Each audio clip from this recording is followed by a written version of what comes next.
There is a place on this earth where you can travel 500 kilometers in a straight line and find yourself in a country that looks different, sounds different, eats differently, worships differently, and considers itself fundamentally distinct from where you started while carrying exactly the same passport.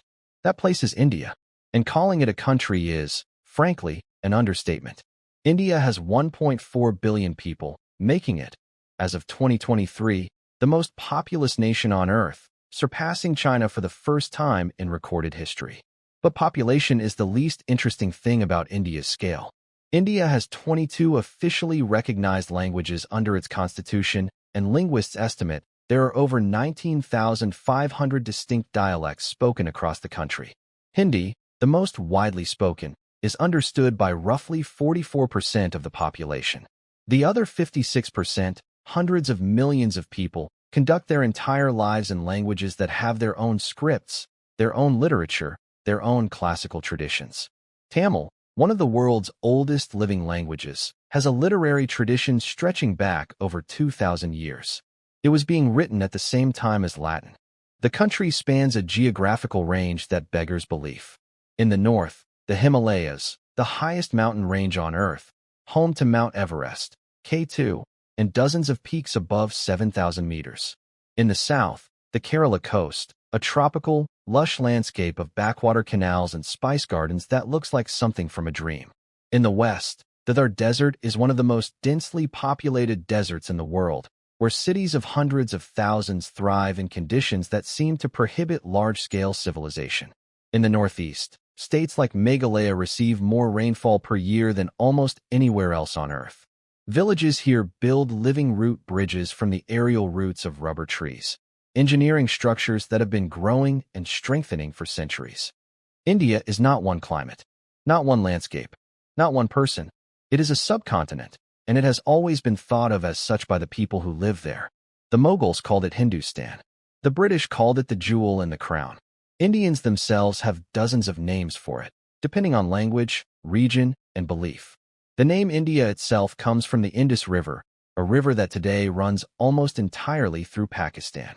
The country is named for a river it no longer fully possesses. That is the kind of layered irony that only India can produce. Please subscribe to Beyond Borders so you never miss any of our upcoming videos. India is the birthplace of 4 of the world's major religions: Hinduism, Buddhism, Jainism, and Sikhism. Hinduism, the world's oldest living religion, has no single founder, no single sacred text, no single creed. It is more accurately described as a vast, sprawling family of philosophies, rituals, and traditions that have been evolving for over 4,000 years. It encompasses everything from strict vegetarian ascetics who won't harm an insect, to elaborate temple festivals involving hundreds of thousands of devotees, to philosophical traditions so abstract they read like advanced mathematics. The city of Varanasi, on the banks of the Ganges River in northern India, is considered the oldest continuously inhabited city in the world by many scholars. It has been a living city for at least 3,000 years. Pilgrims have been coming to bathe in the Ganges at Varanasi since before the Roman Empire existed. The Ghats, the stone steps leading down to the river, are alive with ritual every single morning. Cremations, prayers, boat processions, the sounds of bells and Sanskrit chanting mixing with the smell of incense and river water. Varanasi is a city that has been doing this, uninterrupted, for 3 millennia. Buddhism was born in India in what is now the state of Bihar, when a prince named Siddhartha Gautama sat beneath a Bodhi tree and is said to have achieved enlightenment. That moment gave rise to a religion now practiced by 500 million people worldwide. Buddhism largely died out in India itself over the centuries, displaced by a resurgent Hinduism and later by Islam. But the Bodhi tree in Bodh Gaya, or at least a direct descendant of the original, still stands. Pilgrims come from Tibet, Thailand, Japan, Sri Lanka, and Korea to sit beneath it. The root of one of the world's great religions lives in a small Indian town that most people couldn't find on a map. India is also home to the world's largest population of Muslims outside of a Muslim-majority country, over 200 million people. It has more mosques than almost any nation on Earth. It has the 3rd largest Sikh population in the world, in a state, Punjab, that was violently partitioned in 1947. It has one of the oldest Jewish communities in the world, in Kerala, dating back possibly 2,000 years. India contains the full breadth of human religious experience and has not, without conflict, but with remarkable persistence, managed to hold most of it together. Here is something that tends to reorder people's understanding of history. The number zero was invented in India, not discovered, invented. The concept of zero as a number, not just as an absence of value, but as a quantity in its own right that could be used in calculation, was formalized by an Indian mathematician named Brahmagupta in the 7th century AD. Before that, the ancient world had placeholder symbols for absence, but not a true mathematical zero. Brahmagupta's work made modern arithmetic, algebra, calculus, and ultimately computing possible. Every computer in the world, every line of code, every digital transaction, runs on a foundation of mathematics that an Indian mathematician built in the 7th century. The decimal system, the base 10 numerical system used by virtually the entire world, is also Indian in origin. What we call Arabic numerals were actually developed in India and transmitted to the Arab world, which then passed them to Europe. The numerals you wrote in school, the ones on your phone screen right now, are Indian numerals. Europe was still using Roman numerals, clunky, multiplication-resistant, computation-hostile Roman numerals, when Indian mathematicians had already developed the tools that would eventually make calculus possible. India's contribution to modern science and technology doesn't stop in the ancient world. The Indian Space Research Organization, ISRO, is one of the most cost-efficient space agencies on Earth. In 2014, India became the first Asian nation to successfully put a spacecraft into orbit around Mars on its very first attempt. The Mars Orbiter mission, nicknamed Mangalyaan, cost $74 million. For comparison, the Hollywood film Gravity cost $100 million. India put a spacecraft around Mars for less than the budget of a Sandra Bullock movie.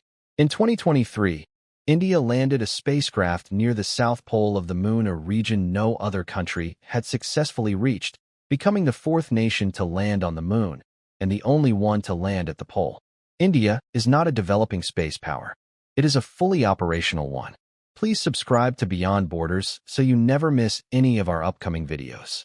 India has more vegetarians than the rest of the world combined. Approximately 400 to 500 million people in India follow a vegetarian diet, a figure that reflects not just food preference, but a deep philosophical and religious tradition around nonviolence toward living beings. And yet Indian cuisine is arguably the most complex, layered, and spice-sophisticated food culture on Earth. The spice trade that drove the age of exploration that sent Columbus west, Vasco da Gama east, and Magellan around the globe was driven almost entirely by the desire to access Indian spices. Pepper, cardamom, turmeric, cinnamon, and cloves, all roads of exploration led to India. Indian regional cuisines are so distinct from each other that calling them all Indian food is like calling all European food European food. The food of Kerala, coconut milk curries, fish wrapped in banana leaves, rice pancakes called appam, shares almost nothing with the tandoor-cooked flatbreads and rich gravies of Punjab. Tamil Nadu's cuisine of tamarind-soured rice dishes and crispy dosas has no direct equivalent in the butter-heavy Mughal-influenced cooking of Lucknow. A chef who mastered the food of one Indian state would be starting from scratch in the next. India doesn't have a cuisine. It has dozens. The chai, the spiced milk tea that has become a global shorthand for Indian culture, is actually a relatively modern phenomenon in India, heavily promoted by the British tea industry in the early 20th century to increase tea consumption. Before British colonization, India was primarily a coffee-drinking culture in the south and a water and herbal drink culture in the north. The British essentially convinced India that tea was its national beverage, and India ran with it so completely that chaiwala culture is now one of the country's most iconic institutions. History is strange like that. Bollywood, the Hindi-language film industry centered in Mumbai, produces roughly 1,800 films per year and sells somewhere between 3 and 4 billion tickets annually. That is more tickets than Hollywood sells globally. Indian cinema is watched by more people on Earth than any other national film industry. And Bollywood is just one of India's regional film industries, Tamil cinema, Kollywood. Telugu cinema, Tollywood, Malayalam cinema, Bengali cinema. Each produces its own output, has its own stars, and serves audiences in the hundreds of millions. India is the world's largest democracy, with 1.4 billion people, a parliamentary system, independent courts, a free press, and elections so enormous that running them requires millions of election officials and takes several weeks.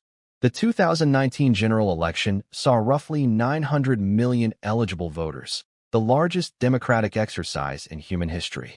Whatever its flaws, and it has many, India has maintained democratic elections continuously since independence in 1947 through wars, famines, economic crises, and internal conflict. That continuity is extraordinary. And here is the twist that ties everything together. India is not succeeding despite its diversity. India is succeeding because of it. Every tension point, the languages, the religions, the regional identities, the caste system, the class system, is also a source of creative friction that has produced one of the most innovative, adaptive, and resilient civilizations the world has ever seen. A civilization that invented zero, gave the world its spices, built cities 5,000 years ago, went to the moon, and managed to hold 1.4 billion people inside a single democratic framework. India is not a country trying to become great.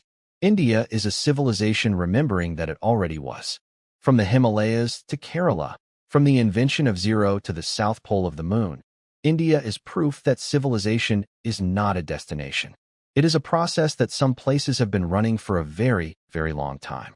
Share this with someone who thinks they know India. And please subscribe to Beyond Borders. I will see you in the next one.